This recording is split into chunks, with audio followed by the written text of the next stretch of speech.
Mga kadiskarte, ano kaya ang kaibahan ng online loan app na walang VIP sa online loan app na merong VIP?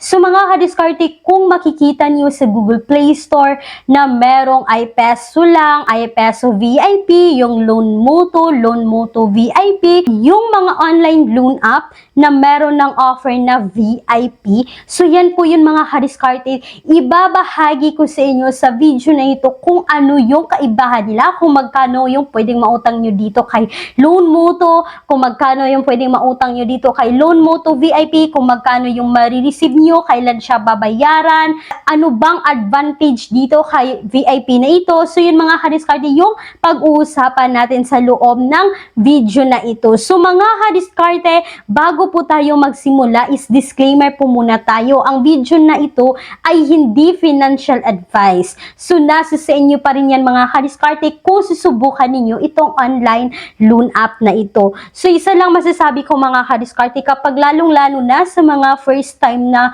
nagbabalak umutang sa mga online loan app, siguraduhin niyo po muna na nababasa niyo po yung mga reviews nila, hindi yung sugod lang ng sugod, basta kailangan na natin ng pera, kailangan ko ng umutang dito. Hindi ganun mga kadiskarte, hindi ganun kadali ang pag-utang sa mga online loan app. Maiba pa nga mga kadiskarte na nagagalit kapag hindi na a-approve. So ito lang mga sasabi ko mga kadiskarte, hindi talaga lahat ng mga online loan app is pare-pareho yung experiences natin. May mga online loan app mga kadiskarte na nag-a-approve, tas yung iba naman nagre-reject. So time to time talaga mga kadiskarte, may na-a-approve, may na-reject po talaga. So, basahin niyo po muna yung mga reviews ng online loan app bago po kayo umutang, kasi may mga commenters doon na nagbibigay na ng mga idea kung magkano yung matanggap nyo dito, kailan siya babayaran, mataas ba yung interest dito, mababa yung interest. So yun mga kadiskarte. Then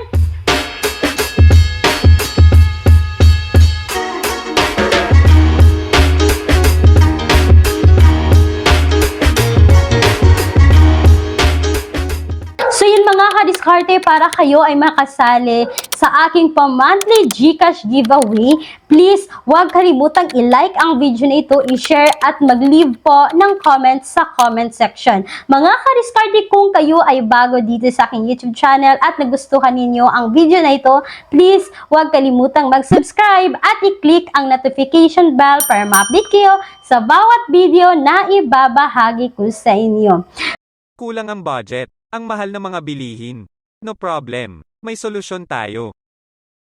Gamit ang isang valid ID, makakautang ka na sa loob ng 10 minutes o mas mabilis pa.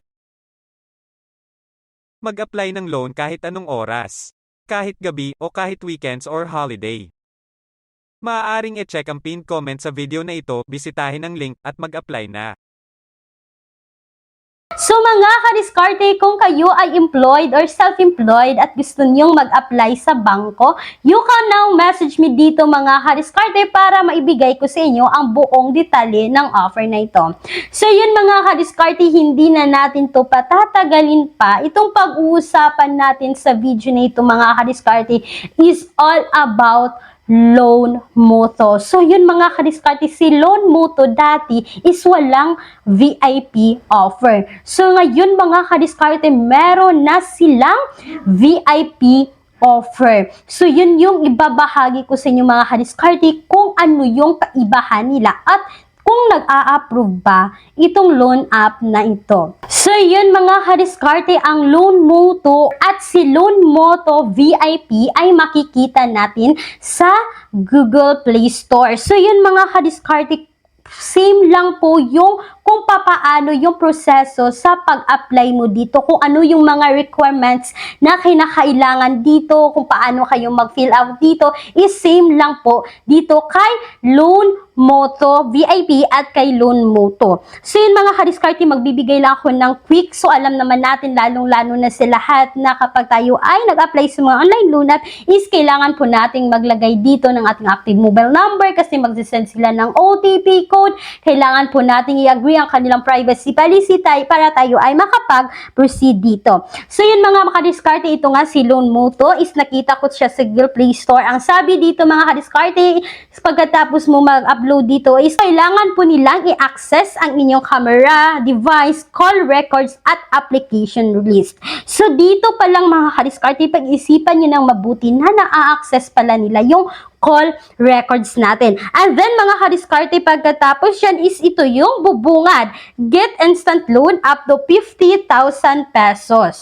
So mga kadiskarte, 50,000 yung bubungad agad. So totoo kaya ito Loan Moto? Mga kadiskarte, yan po yung ilagay natin sa isip natin na yung mga online loan app na nagsisimula talaga sa maliliit na amount. At pagkatapos dito mga kadiskarte is dito na po tayo sa kanilang step 1. So, step 1 dito mga kadiskarte is kanilang personal information. So, as usual, maglagay lang tayo dito ng ating pangalan, birthday, yung gender natin, marital status, at yung email address natin. At pagkatapos dyan mga kadiskarte is dito tayo sa kanilang step 2, yung work information natin. So, maglalagay lang po tayo dito kung ano yung trabaho natin, magkano yung sahod natin dito. At pagkatapos dyan mga kadiskarte sa kanilang work information is dito na tayo sa kanilang current address. So, yun mga kadiskarte, yung current address natin is kailangan po natin maglagay dito kung saan tayo na katira, kung ilang taon na tayo dyan sa tinitirahan natin. At pagkatapos dyan mga kadiskarte, sa step 3 is itong emergency contact. Mga kadiskarte, si Loan Moto ay nanghihingi ng 3 contact person. So, mag-ingat po tayo sa ipanglalagay natin dito kasi alam naman natin mga kadiskarte na tatawagan sila kapag hindi tayo nakabayad on time. At pagkatapos naman dito mga kadiskarte is dito na tayo sa upload your ID photo. So, kailangan po natin mag-upload dito ng photo natin at meron po silang facial recognition. So, mga kadiskarte, yung mga valid ID na pwede dito kay Loan Moto at kay Loan Moto VIP ay ang TIN, Passport, UMID, SSS, PRC ID, Driver's License, Pag-ibig, GSIS ID, Voters ID, PSN, at yung postal ID natin. At pagkatapos mo diyang mga mamili mga kadiskarte is dito na tayo sa ating payment option. O itong payment option nila mga kadiskarte is ito rin yung basihan nila kung saan nila i-disburse yung pera if ever na ma-approve tayo dito sa online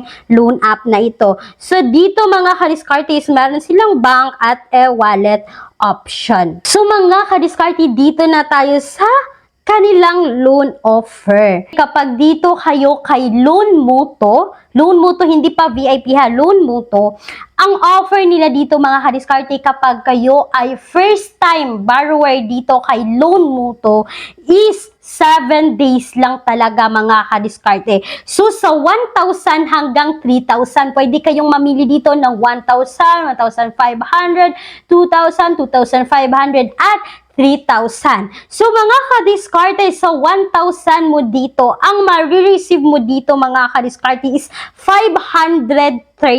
Kasi meron silang credit assessment fee na 126, platform service fee na 168, yung management fee nila na 126, yung withdrawal service fee nila, mga kadiskarte, is 50 pesos. So, yung ma-receive mo dito is 530 pesos at babayaran mo ito mga kadiskarte sa halagang 1,000 sa loob po yan ng 7 araw. So yun mga kadiskarte, kapag 2,000 naman po, yung credit assessment fee nila dito is 252, yung platform service fee is 336, yung account management fee nila mga kadiskarte is 252, yung withdrawal service fee is 50 pesos. So sa 2,000 mga kadiskarte, ang marireceive mo dito is 1,110. So mga kadiskarte, babayaran mo ito ng 2,000 sa loob po yan ng 7 araw. So dito tayo mga kadiskarte, kung 3,000 naman yung uutangin niyo dito, yung credit assessment fee nila is 378, yung platform service fee nila is 504, yung account management fee nila mga kadiskarte is 378. Yung withdrawal service fee nila is 50 pesos. Yung disbursement amount, yung amount na marireceive mo is 1,690 at babayaran mo ng 3,000 sa loob po yan ng 7 araw. So, yun po yung offer dito ni Loan Moto. So, mga kadiskarte, ano kaya ang offer naman ni Loan Moto VIP? So, pareho, okay lang mga kadiskarte, pareho yung pag-fill out mo, kung paano ka nag-fill out o paano ka nag-sign up dito kay Loan Moto is ganon din kay Loan Moto VIP. So, meron lang magkaiba sa kanilang offer. So, mga kadiskarte, dito kay Loan Moto VIP, mga kadiskarte, is up to 10 days na po yun mga kadiskarte. Hindi na 7 days mga kadiskarte, kundi 10 days mo na siya pwede bayaran. So mga kadiskarte, makikita mo dito, kapag 1,000 yung uutangin niyo dito mga kadiskarte, yung credit assessment fee nila is 105, yung platform service fee is 140, account management fee 105, withdrawal service fee is 50 pesos, yung disbursement amount mga kadiskarte is 600 pesos. So, yun mga kadiskarte, at babayaran mo ito sa loob po yan ng 10 days. So, doon mga kadiskarte, sa Loan Moto lang, 7 days siya mga kadiskarte, tapos yung marireceive mo na amount mo sa utangin mo is 530 within 7 days. Dito naman mga kadiskarte kay Loan Moto VIP, yung marireceive mo si 1,000 is 600 at babayaran mo sa loob po yan ng 10 days. So mga kadiskarte, kapag naman 2,000 yung uutangin ninyo dito, yung credit assessment fee nila is 210, platform service fee is 280, account management fee is 210, withdrawal service fee 50 pesos, yung disbursement amount mga kadiskarte is 1,250 at babayaran mo ng 2,000 sa loob po yan ng 10 days. So, mga kadiskarte, kapag 3,000 naman yung uutangin ninyo dito, yung credit assessment fee nila is 315, yung platform service fee is 420, yung account management fee is 315, yung withdrawal service fee nila mga kadiskarte is 50 pesos, yung makukuha mo dito or ma-receive na amount is 1,900 at babayaran mo ng 3,000 sa loob po yan ng 10 days. So, aabot po mga kadiskarte na 1,100 yung total interest at yung kasama na yung mga loan deduction nila dito mga kadiskarte sa loob lamang po ng